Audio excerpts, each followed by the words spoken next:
Welcome to the Exact Digital Podcast, the show where we dive into how digital marketing agencies are using paid media to drive real growth for their clients and for themselves. From planning to ROI and everything in between, we uncover the strategies, stories, and systems that set agencies apart. Each episode, we'll talk with agency leaders who are innovating with paid media, scaling their businesses, and delivering results that matter. Whether you're looking to expand your services or sharpen the edge of your current offerings, you're in the right place. Let's get into it. Welcome to the Exact Digital Podcast, where we move past the surface metrics and dive into what truly drives performance in digital advertising.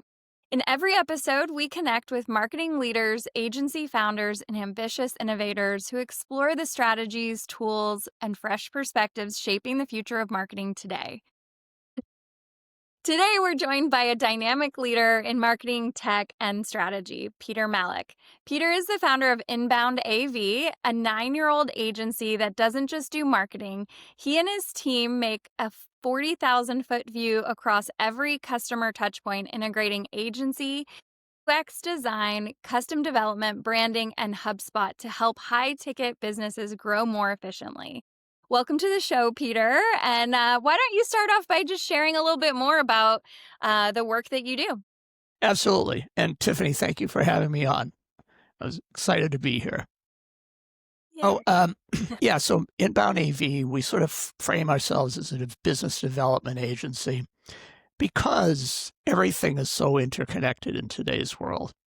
And to your point, we're talking about the 40,000-foot view. That's something that I really believe in, because for a business that is trying to get more leads in the door, trying to increase their visibility, trying to close more deals, which is what we're all here for, Right.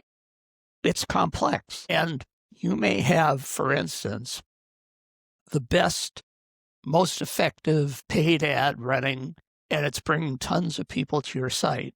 But if it doesn't bring them to a landing page that is specifically designed to convert them into the next thing that you want them to do, then you're potentially wasting the great majority of that ad budget.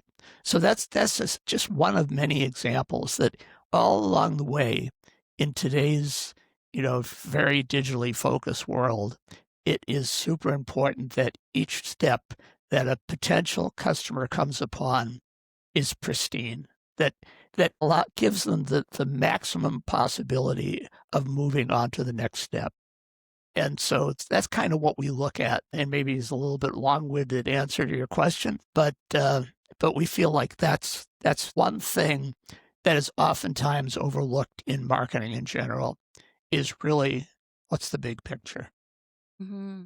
No, that's true, and that was a great way to kind of put it together. We talked a little last week before this before this podcast, and one of the things I wanted to ask you was, what inspired you to take a systems level approach to marketing rather than focusing on one specific channel like ads or SEO? Yeah, so it's been, and a great question, by the way, it's been an evolution for me. I had a radical career shift about 12 years ago. I spent my entire life as a professional musician. And all of a sudden, here I am. Yeah. I'm a marketing guy. Well, wait, you didn't share that part. did you have an instrument? Did you sing? Yeah, so I'm a guitarist. Okay. And as my career progressed, I started songwriting, engineering, production. Okay. And so production was the main thing that I was involved in at the time that I made a shift. Sorry to interrupt. I had to know. No, totally. Yeah, no, it's kind of a bizarre story, but I won't bore you with it here.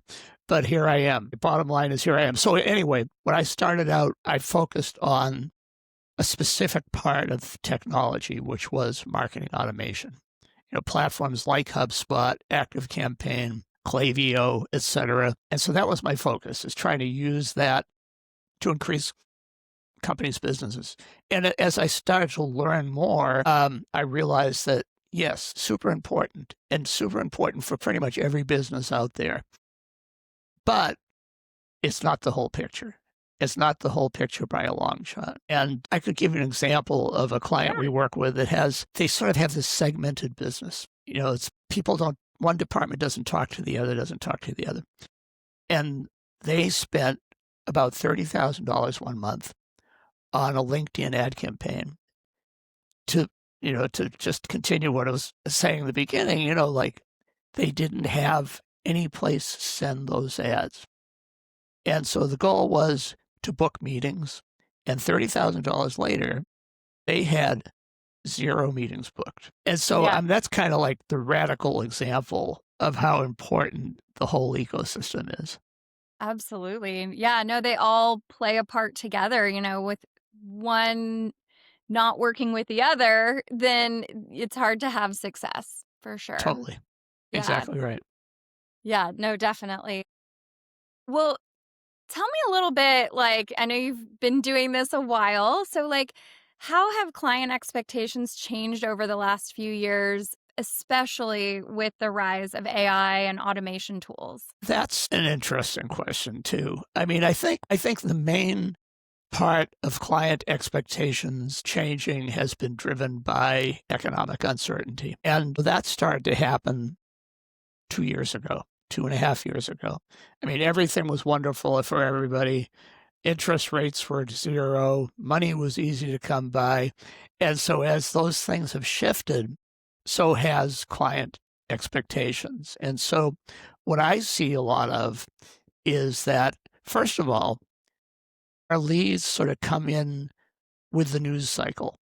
In other words, for a while there, and this is, over a year ago, maybe a year and a half ago, and there's a lot of talk about recession. And so we would literally see talk about recession. Nobody's reaching out to us. The next news headline is, well, we think we're going to avoid recession. And now the phone's ringing, or actually the phone isn't ringing, but the virtual phone is ringing. And so I think that's been a really interesting dynamic. And now it's not necessarily that clients have different expectations, but clients are spending a lot of time doing due diligence. And no deal is easy because people are more cautious about spending their money, which is totally understandable. Right. So that's been the biggest shift for me. Okay. Yeah. Has there been a common misconception that businesses have around using tools like HubSpot or marketing automation in general? Well, that's interesting too, because I think there are a lot of companies that have had a bad experience with incorporating a CRM, incorporating marketing automation, incorporating a sort of an all-in-one solution. And so their concept of it, their active experience with it has not been satisfying. And so there's that. And really, I mean, I think there's a stat that like 80% of CRM installations fail because, number one, they haven't been set up correctly, and number two, and probably more important, what's one common misconception businesses have about using tools like HubSpot or marketing automation in general? Yeah, I think that's an interesting dynamic in as much as there are lots of companies who've tried different solutions, CRMs, marketing automation, all-in-one platforms, and they failed. And they failed largely because they're not implemented right. And number two, so 80% of CRM installations fail because they're not implemented correctly. But more importantly, the team doesn't really buy into it. And so there's pushback. And so we see that a lot. We'll see like a team that's been basically still a sales team that does their notes on pads of paper. And they do not want this thing to happen, because this is like, it's totally, it's totally foreign ground to them. And they have the thing that they do, and they like the thing that they do. And so it becomes difficult. So those are the challenges. So in a lot of ways, my job is to really show them what a CRM, what marketing automation can deliver for them and really give them a tactile feel about, HubSpot, there were like 800 product releases last year. And nobody wants to hear the list of 800 product releases, but they want to hear, how can this make me feel better, right? Yeah. And so that's what I try to focus on. And consequently, so a lot of times that sort of preconception can be overcome. And the other thing I see is not so much that people don't understand it or don't understand the value or anything, but I see a lot of companies who come to me and say, you know what, we realize that we're in the dark ages. We need help. Because they're realizing, and to your point, through AI has become making, if nothing else, making all that stuff more visible to a business owner. It's like, whoa, what's happening here? I don't know what's happening here, and I need to do something about it. And in fact, because of AI, my website traffic might be going down. So help. Right. Yeah, you Yeah. can't avoid the conversation of AI, especially today. It's everywhere. Yeah, it is. Yeah. And it's something that we're involved in too. I mean, I really feel that whether you love AI or you don't love AI, and I personally think there's lots of things to love about it, and I also think there's lots of things that scare me to death. But the reality is, here we are. And so whether you love it or you don't love it, for a business like mine, and probably like yours, that if you're not paying attention, you're not in business anymore. You just don't know it yet. Yeah. I mean, that's marketing, right? Always evolving, always changing the landscape. Yeah. It's interesting for sure. Well, if you had a magic wand to instantly fix one marketing challenge most businesses are facing, what would Well, I'm going to give you two examples which are related. One is the monumental shift in what SEO is. Because the answer engines, the LLMs, the ChatGPTs, the Perplexities are changing the game. And at the same time, that same AI technology is being used by email providers to really make it more difficult for you to market and get into somebody's inbox, or even updates tab, and even sometimes promo tab. Sometimes you're marketing direct to spam if you're not doing it right. So all of that's driven by AI. And so my magic wand would be to build an automatic solution. Right now it's done manually to some extent, but to build an automatic solution for that, so that a company wouldn't have to worry about these huge challenges for their business, as far as both of those things going, like marketing emails that are now having a 4% open rate, and that your deliverability reputation is in the toilet, and that sort of thing. So that would be my magic wand. That would be it. Thank you for joining us. I appreciate you taking the time to be on this podcast today. If you guys out there would like to learn more about Inbound AV, you can head over to inboundav.com, or you can follow them on their podcast. So, Peter, do you want to share a little bit about your podcast and what you're doing over there? Sure. So about 6 months ago, we started a podcast that's focused on AI.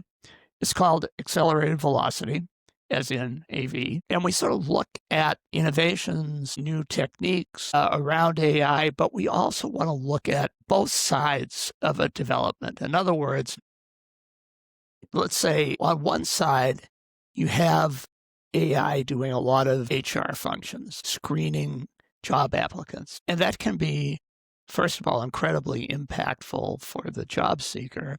But at the same time, now it teaches the job seeker of wait a minute, I need AI's help in order to get through the algorithm that's filtering me out.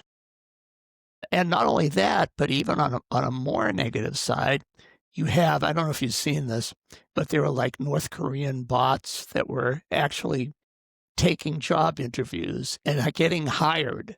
I mean, companies are hiring people who are not people.